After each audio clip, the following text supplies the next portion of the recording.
Hello there, my name is James Ponak, and I want to welcome you to my channel, Deeper with God. If you like this video, please press the like button. And if you want to join a community of people growing deeper with God, please consider subscribing. When Jesus started his ministry, he was around 30 years old, and he started his ministry in the shadow of the cross. The Romans had been publicly executing people for hundreds of years, and Jesus was well aware of this. And yet, Jesus ministered with a focus on not the government of men, but the kingdom of God. And he came to emphasize the kingdom of God, not the government of men. You will not hear Jesus go on and on about how bad the Romans are. In fact, he focused more on the hypocritical nature of many of the church leaders and trying to get them to see the kingdom of God, to see that he was the Son of God. He was trying to lift their eyes higher than the government of men to see the kingdom of God. Jesus was well aware of where his ministry was going and how things would end for his life. But Jesus had his eye on the prize, because he knew that even though he was going to die a horrible death for the sins of the world, Jesus also knew that he was going to rise from the dead and that he was going to sit at the right hand of his Father. So Jesus kept his eye on the prize. What's amazing is that Jesus did not allow the government of men, the public crucifixions, to steal his joy. He didn't allow it to steal his love for people. He didn't allow it to steal his kindness. He didn't allow it to stop the power of his ministry. And the truth is, most of Jesus' ministry happened outside of a church building, and it happened in the streets, in the countryside, where he would go and visit people, and it happened even in houses. And so I'm trying to encourage you with this video today to lift your eyes beyond the government of men.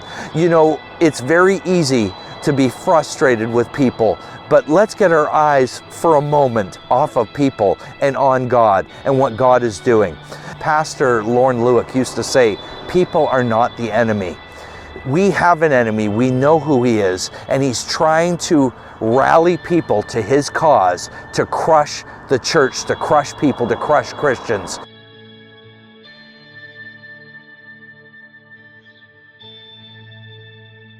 The Apostle Paul said this powerful thing, 2 Corinthians chapter 10. He said this, "For though we live in the world, we do not wage war as the world does. The weapons we fight with are not the weapons of the world. On the contrary, they have divine power to demolish strongholds. We demolish arguments and every pretension that sets itself up against the knowledge of God, and we take captive every thought to make it obedient to Christ." You see, Paul was talking about the spiritual realm. He was saying, in essence, people are not the enemy.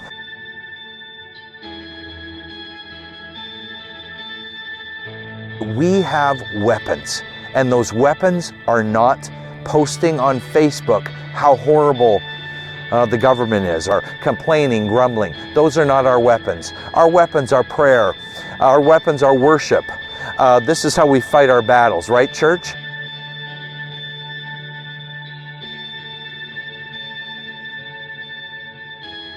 Jesus is still building his church. My question to you is, what is Jesus building in you today?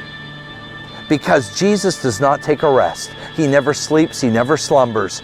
Jesus is building something in you. Are you receiving his ministry? You know, we are not allowed to go to church because, well, anyways, I won't go on about that, but we are allowed to go to a pub. So I'm going to encourage you with this last thought. Go to a pub. Meet a Christian friend there. Meet a non-Christian friend there. Encourage that person in the Lord. Tell them what God has been doing in your life. And pray for the food. And when the waitress or waiter, the server, finishes with everything, give them a great tip and say, "Thank you for your service. God bless you." Be a witness for Christ. Be a Christian activist. Get out there and do what Jesus did. Don't focus on the government of men, but focus on the kingdom of God. And pray, worship, read the Word, share the Word, love God, and love people, because that's what it's all about.